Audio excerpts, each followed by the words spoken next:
Buenas noches, Buenas ¿me noches, doctora. escuchan? ¿Qué tal? Buenas noches, alumnos. ¿Qué tal? Vamos a empezar la clase de hoy programada.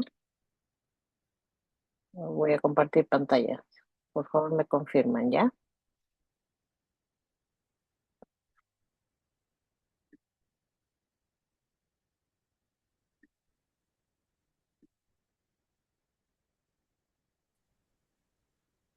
Sí se ve su pantalla, doctora. Perfecto. Ok.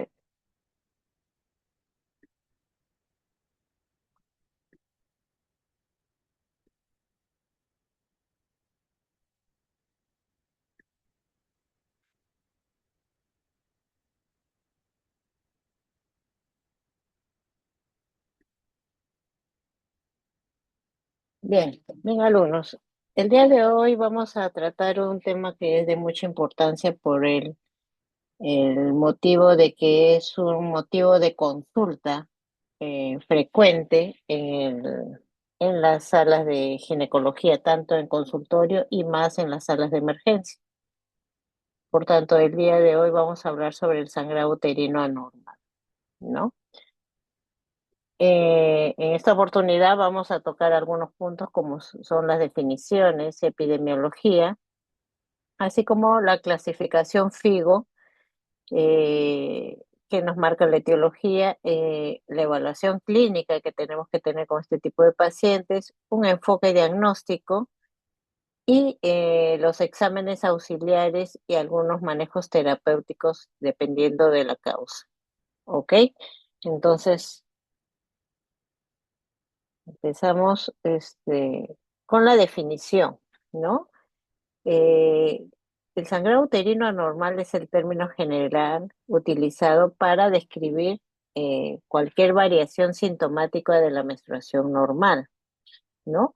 El AFIGO también lo considera como un sangrado del cuerpo uterino, ¿no? Fríamente, pero tiene que ver más que nada con alteraciones con respecto a la evidencia de la menstruación, sobre todo en las características tanto en frecuencia, regularidad, duración y volumen, ¿no? Y también incluye dentro de este grupo a los sangrados que se producen fuera de la regla, ¿no? Y está el sangrado intermenstrual, ¿ya? Entonces, eh, en sí, el término y otras definiciones que tenemos que tener en cuenta es el sangrado uterino anormal agudo. Y eso se refiere a un episodio de hemorragia uterina en una mujer en edad reproductiva. Lógico, estamos hablando de mujeres que no están embarazadas y que es una cantidad suficiente para requerir una intervención inmediata para evitar una mayor pérdida de sangre. Esto generalmente ocurre en un lapso corto de tiempo y siendo una hemorragia importante, en estos casos a veces requiere un tratamiento inmediato para evitar la descompensación hemodinámica de la paciente, ¿no? Mientras que el sangrado uterino anormal crónico es un sangrado también del cuerpo uterino que, que puede variar o alterar en frecuencia, regularidad de duración y volumen, según las características, y ya ha estado presente al menos durante mayor parte en los últimos 6 meses, ¿no? Pero definitivamente, si bien es cierto, podría darse en menor volumen que un sangrado agudo, esto depende del tiempo que se vaya a producir, también puede afectar a la paciente con un efecto debilitante, anemizante, ¿no? Que de una u otra forma va a afectar sus actividades cotidianas. ¿Ok? Entonces, estableciendo las definiciones, eh, ¿qué datos tenemos epidemiológicamente? Bueno, en realidad no existen unos datos eh, muy exactos, hay datos inciertos porque muchas de las pacientes cursan, si bien es cierto, existe alteraciones en las características ya mencionadas, tanto en volumen o cantidad de días de sangrado, muchas veces ellas no lo manifiestan y lo normalizan. Es decir, ellas no saben cuánto dura normalmente un periodo, ¿no? Entonces, pero como habitualmente sangran de las mismas características, que pueden ser en grandes cantidades o pueden ser de duraciones de menstruación largas, entonces ellos lo toman como normal. Entonces, muchas veces puede que retarden su asistencia a un centro médico, ¿no? Entonces, existe un subregistro de este tipo de pacientes. Sin embargo, se considera que existe en mujeres que no están embarazadas la prevalencia de sangrados de 11 a 15%. Y en adolescentes puede variar entre 12,1 a 37%, ¿no? Entonces, eh, estos son los datos estadísticos. Ahora, ¿qué es importante saber cuando catalogamos a una paciente con un sangrado uterino anormal? ¿No?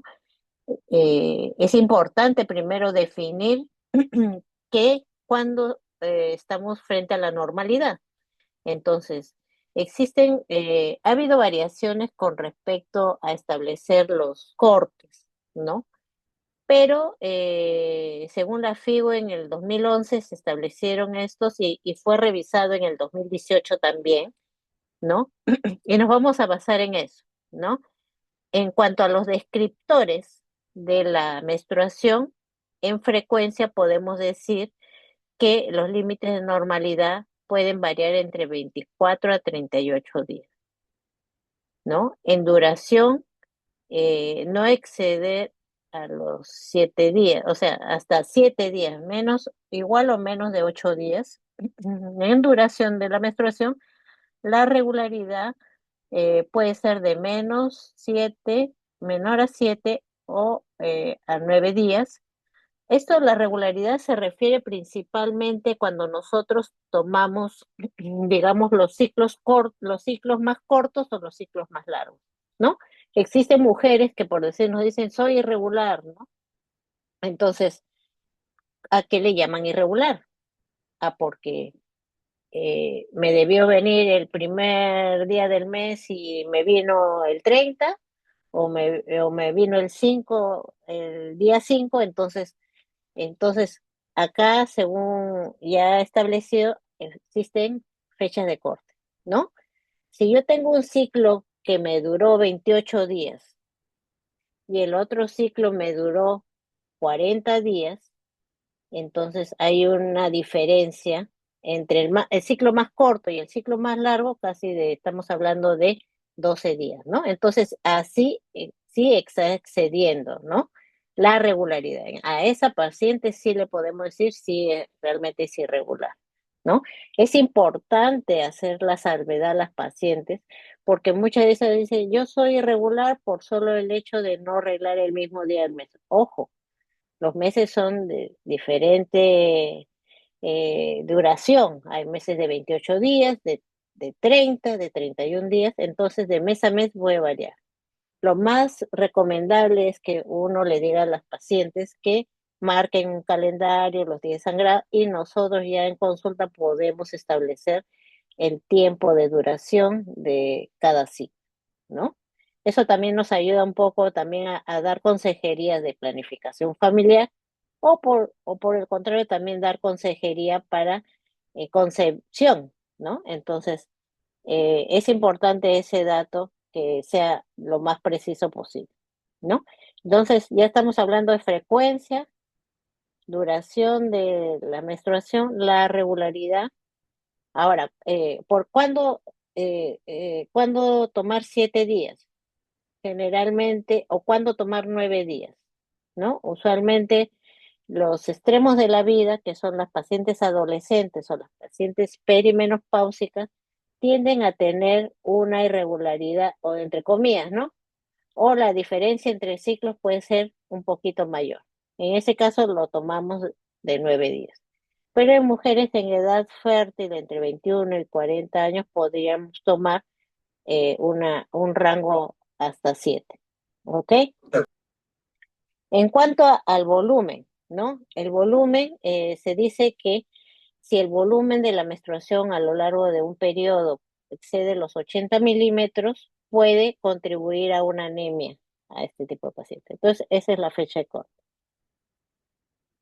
Bien, ya sabiendo cuál es lo normal, este, el sistema de la misma FIGO, que es la Federación Internacional de Ginecobstetricia, estableció algunos sistemas para determinar una clasificación, ¿no?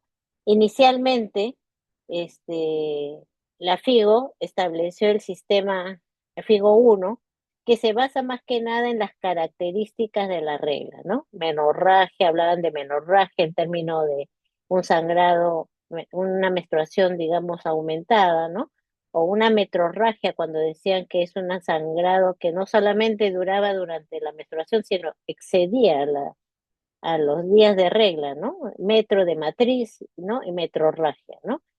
O ya consideran ahí dentro del sangrado uterino disfuncional. Entonces, ya en los últimos consensos ya casi se ha dejado en el desuso algunos términos de hipermenorrea, menorragia, hipomenorrea, y más que nada ya nos basamos ya en el sistema FIGO 2, donde prácticamente lo que queremos conseguir es llegar a la causa principal de este sangrado, ¿no? Entonces, eso ya desde el 2018 a 2020 ya se establecieron casi esta, esta, este sistema, ¿ok? La clasificación de las etiologías se ha basado en una mnemotécnica del Palcoin, ¿no? A V es más que nada relacionada, son las siglas del sangrado uterino normal en inglés, y basado para establecer, ¿cómo se llama? Ok, un ratito, por acá. Eh, los tipos de hemorragia, las causas de las hemorragias, ¿no? En mujeres en edad reproductiva, estamos hablando de mujeres o un sangrado de tipo ginecológico, ¿no? Ya excluyendo a todas las pacientes con embarazadas. Y de Palma, que nos hace recordar las siglas de pólipo, de causa por pólipos, adenomiosis, leiomiomatosis y malignidad, ¿no? Esto más que nada son las causas estructurales, ¿no? Orgánicas, ¿no? Mientras que las causas de tipo funcional, COEN, está relacionada a C de coagulopatía o de disfunción ovulatoria, E de endometrial y de iatrogénica y algunas no clasificadas, ¿no? Este sistema de clasificación principalmente nos va a permitir, digamos, rápidamente eh, pensar en la causa etiológica para justamente cohibir ese sangrado en el menor tiempo posible, ¿no? O al menos orientar nuestros estudios hacia lo que probablemente sea el diagnóstico principal.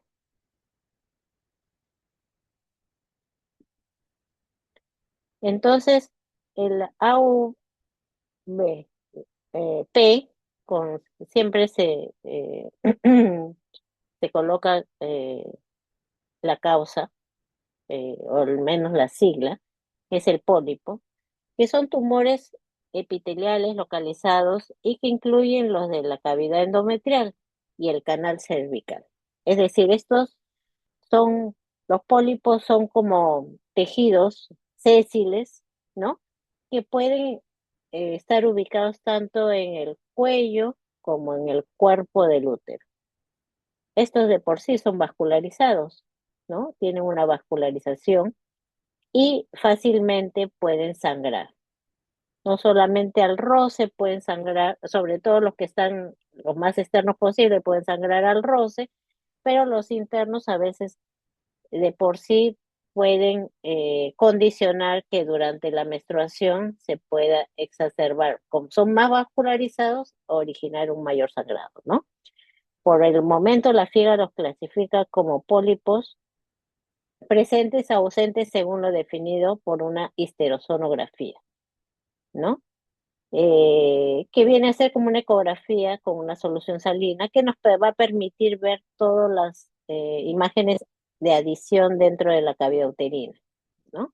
También la histeroscopía es un método diagnóstico para definir la presencia de estos pólipos, ¿no? Pero como les digo, y por la ubicación, también pues se puede inferir desde el momento que uno hace digamos, un examen clínico, ¿no? O también a través de una ecografía simple donde podemos ver que está ocupada la cavidad, o al menos simula un engrosamiento de la parte endometrial, ¿no? Entonces, la primera causa de sangrado, pólipo, ¿no? Vamos a ver ecográficamente un engrosamiento del endometrio, que se ve algo heterogéneo. Si tuviéramos un ecógrafo Doppler, podemos ver vascularización interna, ¿no? Y con una histerosonografía, la misma imagen, pero le infundimos líquido y esto va a permitir con mayor claridad ver que existe una tumoración interna, ¿no? Acá vemos a través de la histeroscopía y es más directo, es una cámara que se introduce por vía vaginal y pasa por los orificios cervicales y vamos a ver en el fondo esta imagen, ¿no?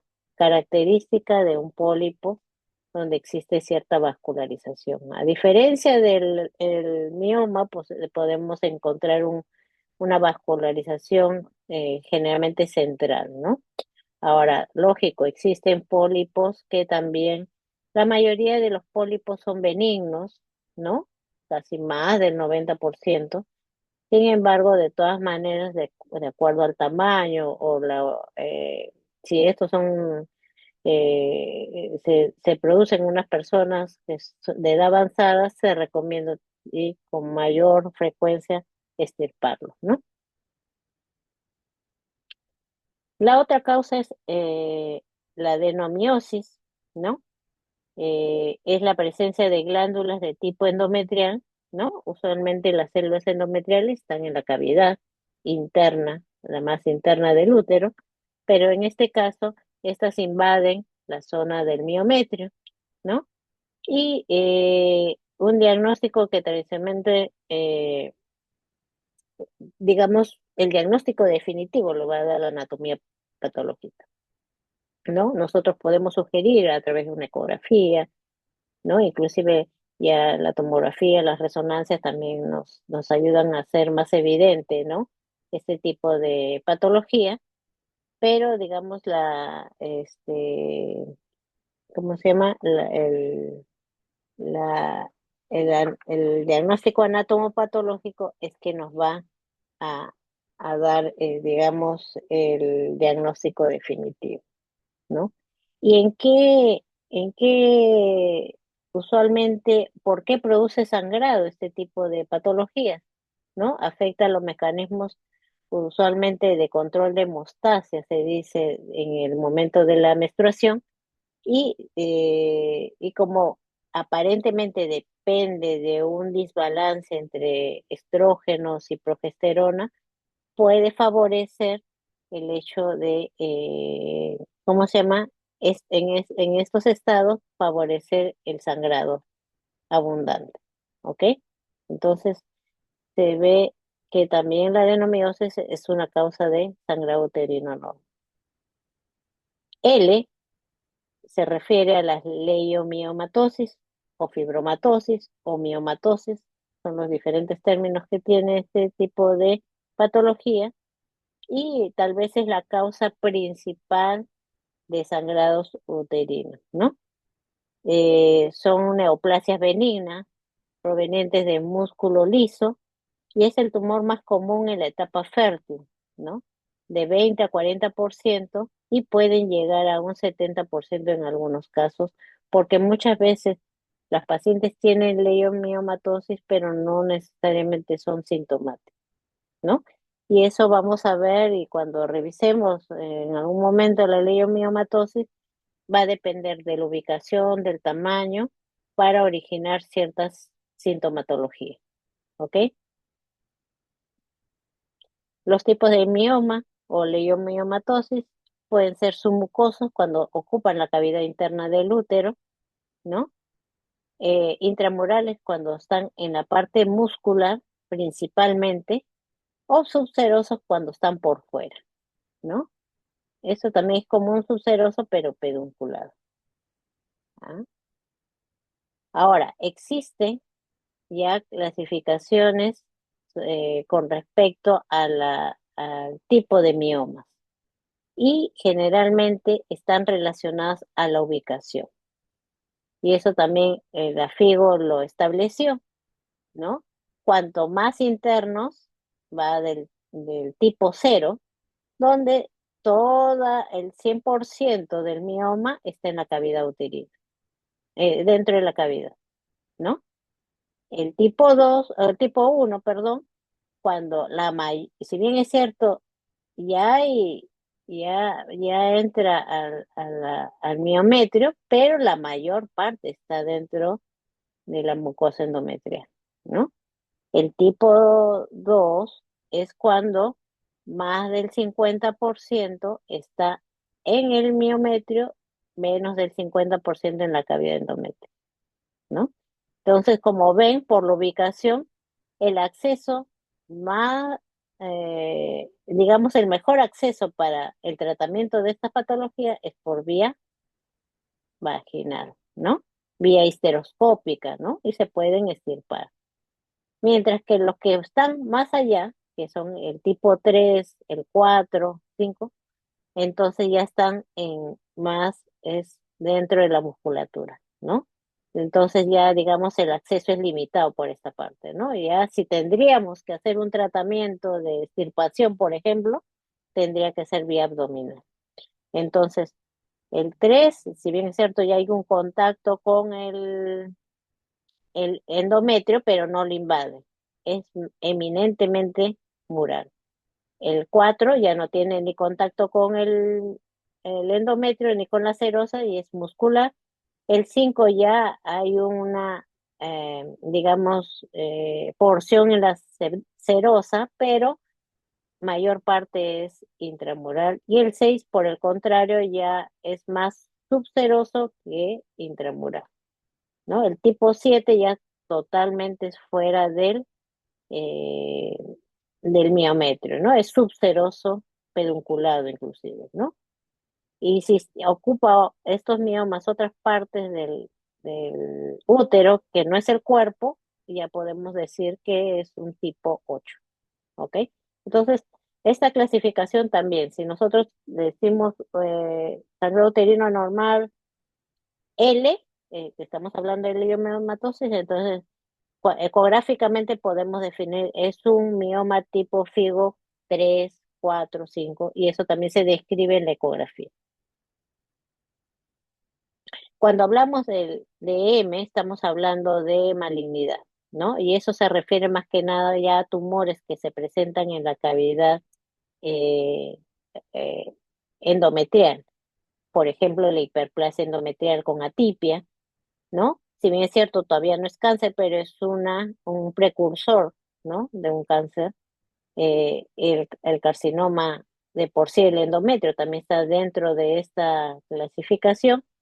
Y también incluye los sarcomas, estromas endometriales, que también son neoplasias epiteliales del endometrio y que generalmente se diagnostican con una muestra endometrial transcervical, ¿no? A través de un legrado biópsico o una biopsia endometrial por histeroscopia podemos llegar a un diagnóstico, ¿ok?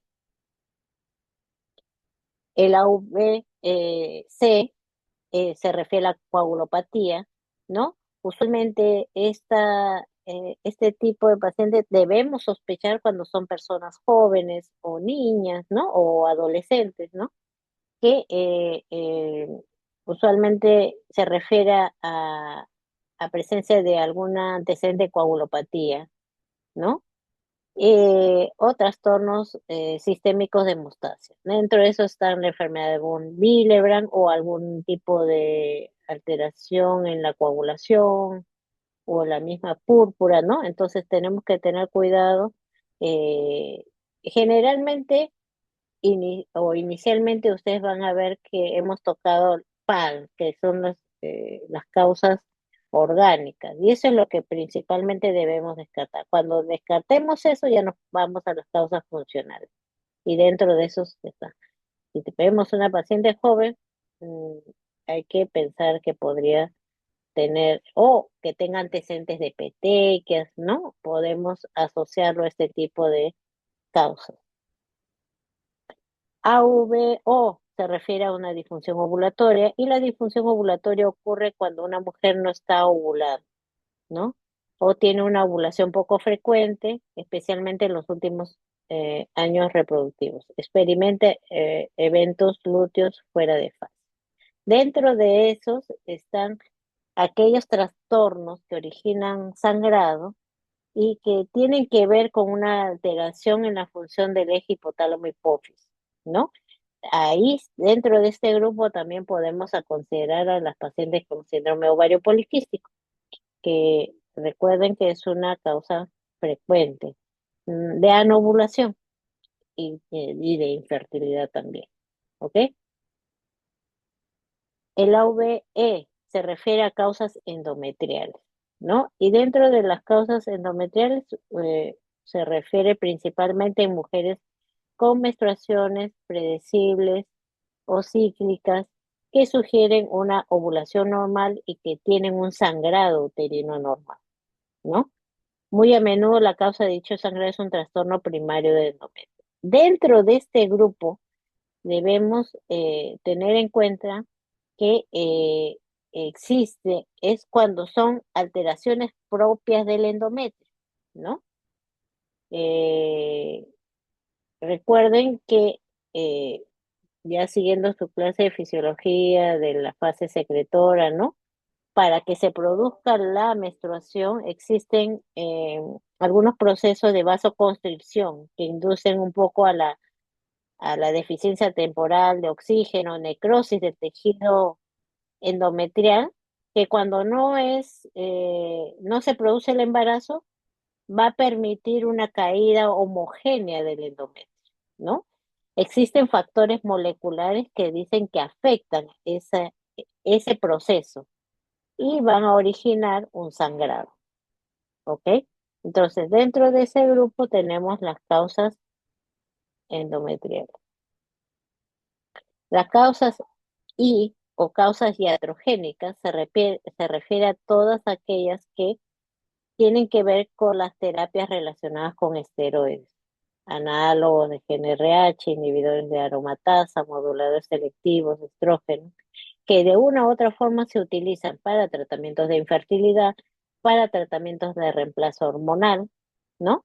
Eh, y que son causas de sangrado dependiendo de que pueda haber un exceso o una desbalance, ¿no? Por ejemplo, ¿no? A veces se les da algún tratamiento hormonal y de reemplazo, digamos, pero en una paciente que tiene útero hay que tener mucho cuidado en dar tanto estrógenos, progesterona, para que evitar eh, un hiperestrogenismo y un crecimiento endometrial que cause un sangrado, ¿no? Entonces hay que tener un balance con respecto. Anticoagulantes también, pacientes que tienen otras comorbilidades y que utilizan este tipo de medicamentos pueden originar sangrado. Agentes sistémicos que contribuyen a trastornos de ovulación, por ejemplo, aquellos que interfieren con el metabolismo de dopamina e hiperprolactinemia, ¿no? Sabemos que la hiperprolactinemia podrían también, en cierta forma, causar una especie de sangrado uterino normal, ¿no? Pacientes que, no sé, que usan también algunos antidepresivos, ¿no? O pacientes con tratamiento neurológico también podrían originar unos sangrados, ¿no? Y la presencia también dentro de este grupo se consideran los dispositivos intrauterinos. ya sea porque de por sí la T de cobre, que siendo un sistema inerte, podría originar, en cierta forma, comportarse como un cuerpo extraño y producir digamos, un ambiente inflamatorio y favorecer un mayor sangrado, ¿no? En este tipo de pacientes, ¿no? Entonces, aquellos pacientes con usuarios de estos dispositivos hay que tener en cuenta, ¿no? También aquellos que utilizan los mismos DIU hormonales, no solamente de cobre, también podrían originar sangrado. Aunque usualmente estos tienden a a producir digamos, por el contenido una atrofia endometrial, ¿no? Y originar digamos, al contrario, una disminución de las menstruaciones y en algunos casos una menorrea, ¿no? Entonces, eso a tomar en cuenta. Y dentro del grupo del N, que son los no clasificados, en realidad son aquellas entidades que no se pueden dirigir a las anteriores, pero se consideran dentro de esto a las malformaciones arteriovenosas y también algunos sangrados uterinos en el contexto como el ismocele. El ismocele es cuando generalmente se ve en pacientes antecedentes de cesáreas, ¿no? Que aparentemente no había una consolidación en el segmento, en la cicatriz, digamos, operatoria, y origina que estos se vean favorecidos con, digamos, presencia de cavidades, ah, y por tanto sangrado en esa zona, ¿no? Entonces, eh, ese tipo de pacientes entran en este grupo no clasificado. Cuando hablamos de una evaluación clínica, principalmente hay que determinar el patrón de sangrado que tiene la paciente, ¿no? Las sintomatologías asociadas a este sangrado, ¿no? Porque aparte de, por ejemplo, ¿no? Si tiene sangrado, pero también tiene dolor, ¿no? Entonces, o vemos que existe una tumoración o un crecimiento, algo, podemos pensar que puede ser una leiomyomatosis o un tumor, ¿no? Entonces, un poco que va por ahí la historia de hacer una buena anamnesis, ¿no? Eh, También no solo la parte ginecológica, sino también la parte médica, porque también hemos visto que existen factores de tipo médicos, ¿no? Funcionales, las coagulopatías, que es importante ver. También saber la historia quirúrgica que tiene la paciente, ¿no? Si tiene antecedentes de miomas, de pólipos, de cáncer, qué sé yo, ¿no? Y medicamentos usualmente que podría estar recibiendo, no solamente médicos o relacionados a la parte ginecológica, sino de otro tipo, ¿no? Especialmente la parte endocrina, ¿no? Que también es importante porque va a influir sobre el eje hipotálamo hipófisis, por ejemplo, ¿no? Entonces, también es importante determinar si existe este antecedente, ¿no? También establecer si existen factores de riesgo para cáncer de uterino, ¿no? Usualmente, ¿cuáles son los factores de riesgo? Principalmente la nulliparidad, la obesidad, ¿no? Antecedentes de síndrome ovario poliquístico, ¿no? ¿Ya? O si estamos hablando de una paciente de edad avanzada, ¿no? Entonces, hay que tener en cuenta todo eso un poco para ir dirigiendo nuestro diagnóstico. Y también, bueno, la historia familiar y genética también es importante. Dentro del examen físico es importante evaluar si es una paciente estable que viene a nuestra consulta por un tema de un sangrado, digamos, aumentado, o es una paciente que viene de emergencia con un sangrado profuso, ¿no? Entonces hay que establecer bien los tiempos. Primero, tener en cuenta que hay que estabilizar a la paciente si viene a una emergencia, ¿no? Para eso los signos vitales son importantes, el examen pélvico y el examen general, ¿no?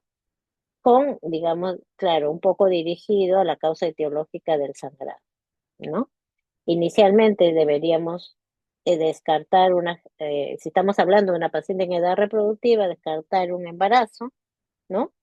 Y establecer, digamos, los niveles de hemoglobina, ¿no? Pero no solamente es eso, sino ya adicionar toda la serie de exámenes complementarios que nos van a permitir, ¿no? Este, digamos, llegar al diagnóstico primario, ¿no?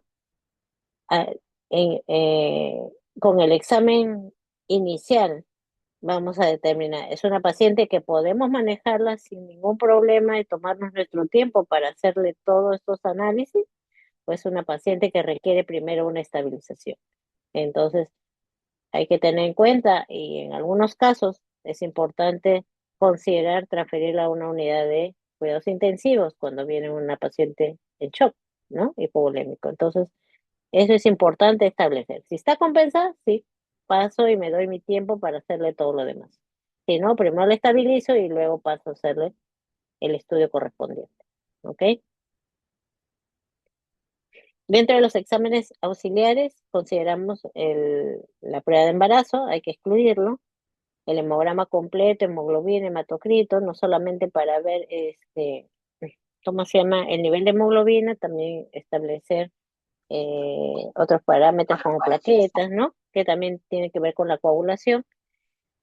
Pruebas endocrinas, a veces la función tiroidea, el nivel de prolactina, estrógenos, aunque eso definitivamente nos va a tomar un poquito más de tiempo, ¿no? Pero si tenemos una paciente que viene al consultorio, podemos hacer todo el perfil. Las pruebas de coagulación también es importante, un perfil de coagulación y, eh, y las pruebas para descartar otro tipo de hemorragia que nos puedan confundir, ¿no? Eh, Cuando hablamos de sangrado uterino normal, estamos hablando de sangrado uterino, ¿no? Del cuerpo principalmente, ¿no? Pero también existen otras patologías que también podrían sugerir un sangrado, ¿no?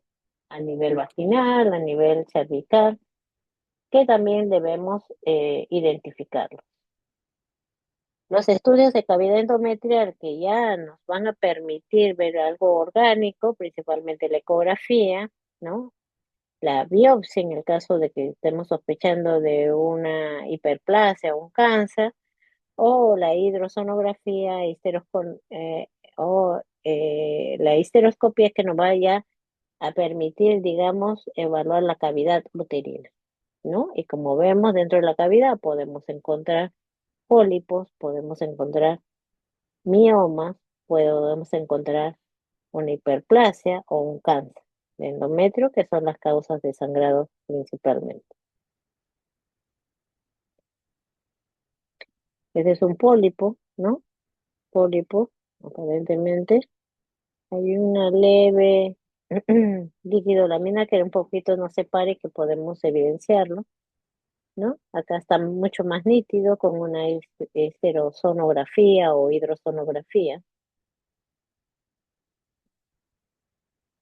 Esta es la presencia, a través de la ecografía también podemos ver los miomas. Como les dije, es un mioma posiblemente acá subseroso, pero también tiene componente intramural, ¿no? Posiblemente tipo 5 aparentemente FIGO 5, ¿no? Porque de mayor componente es intramural.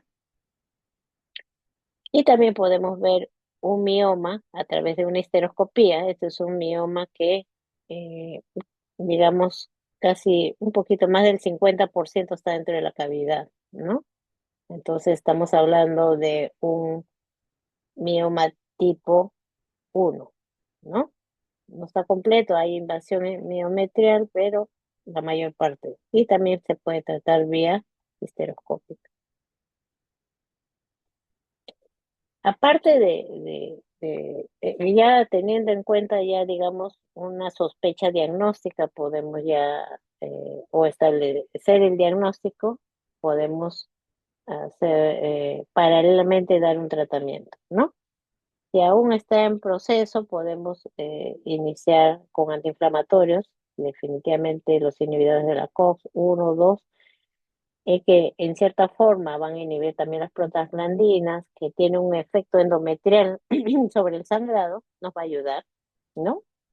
Digamos, medicamentos básicos como el ibuprofeno, el naproxeno, ayudan a minimizar un poquito el sangrado en este tipo de pacientes. Otros antifibrinolíticos, que es mucho más efectivo que los AINES, son el ácido tranexámico, que también se puede echar a la mano, y tenemos un tratamiento oral y endovenoso en este tipo de pacientes y que nos permite un poquito ganar tiempo hasta establecer, digamos, completar nuestros estudios, ¿no? También los progestágenos orales también disminuyen el crecimiento endometrial o descamación organizada, ¿no? Cuando estamos hablando de un tipo E de endometrio o en el caso de ¿cómo se llama? Las adenomiosis también nos puede ayudar, ¿no? Entonces, eh, se debe considerar, ¿no? En los progestágenos o en el caso de hiperplasias endometriales, ¿no? También. Los anticonceptivos orales combinados principalmente pueden considerarse cuando existe un sangrado donde existe un endometrio delgado, ¿no? Y, y que también nos podrían hacer disminuir, digamos, la síntesis de prostaglandinas en cierta forma y también disminuir el sangrado consecuentemente, ¿no? Entonces, es una opción, ¿no? Sobre todo cuando estamos hablando de causas funcionales, ¿no?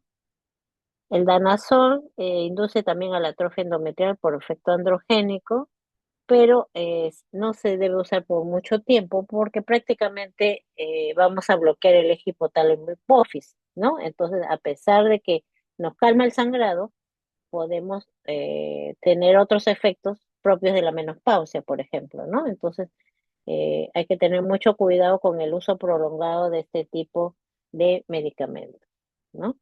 Entonces, esta es otra opción. Los agonistas de la GnRH también producen atrofia endometrial, pero también no podemos darlo por mucho tiempo. Ojo que también a veces se utiliza para disminuir el tamaño de los miomas, pero previo a un tratamiento definitivo, que puede ser la histerectomía, que puede ser la miomectomía, ¿no? Entonces, pero nos podría ayudar en ganar tiempo hasta que se complete el proceso de preparación de la paciente. El DIU con levonorgestrel, que es un progestágeno principalmente, es un DIU hormonal, que también nos ayuda en los casos de hiperplasia endometrial, ¿no?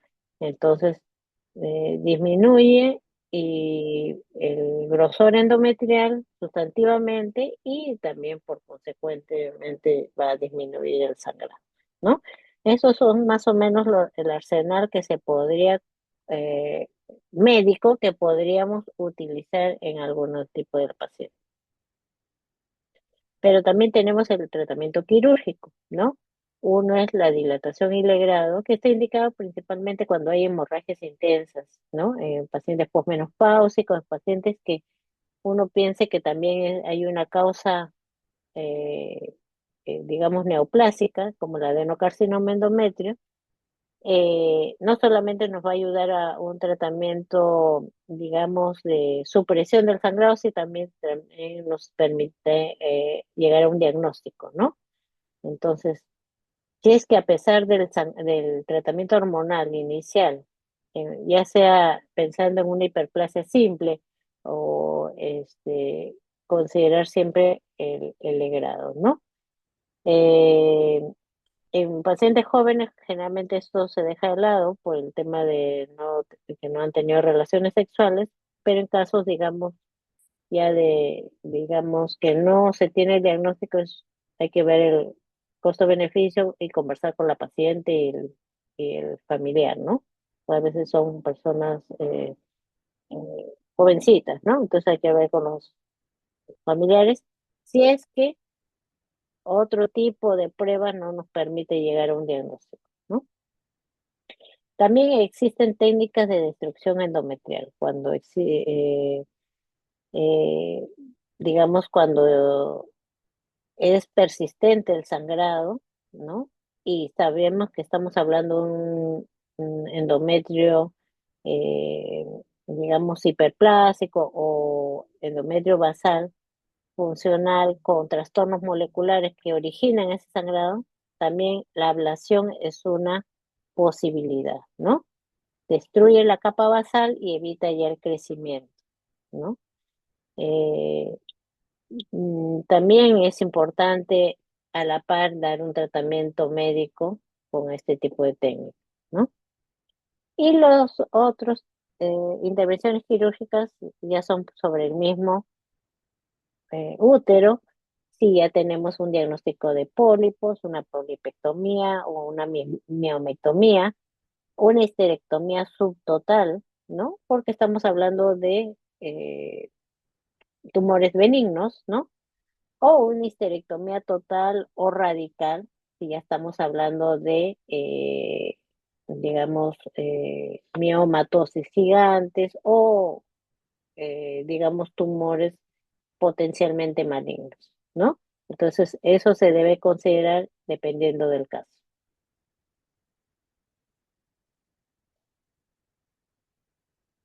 Bien, esta es la información que les he traído hoy día, hablando un poquito de todo sobre las causas de sangrado uterino anormal y no sé si hay alguna pregunta adicional.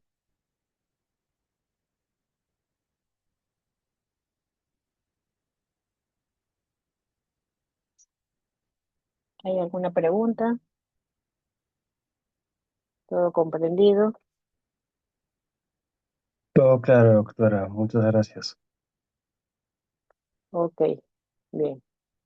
Entonces, me dicen que creo que no han habido la clase anterior, se está reprogramando. Sí, doctora, justo le escribió al doctor y ya se va a programar para este viernes en la noche. Ya, perfecto. Traten de no atrasarse, ya, para que estén a la par. Bien, chicos. Entonces, buenas noches y que tengan una buena semana. Hasta luego. Muchas gracias, doctora. Igualmente.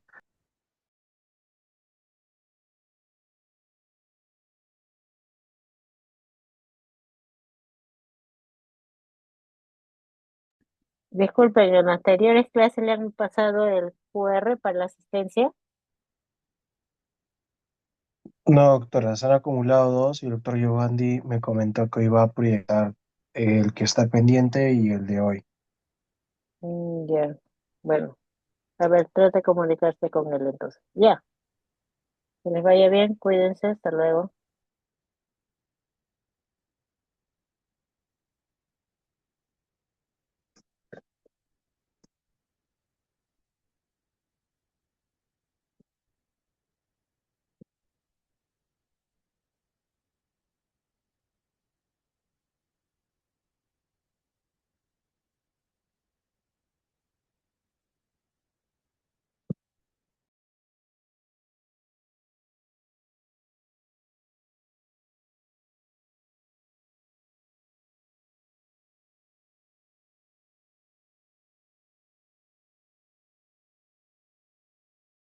Sí, doctora Aguilera, no se preocupe, está ya el doctor Giovanni me ha leído.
Doctor, disculpe, buenas noches. ¿Va a proyectar otro QR o solo fue este?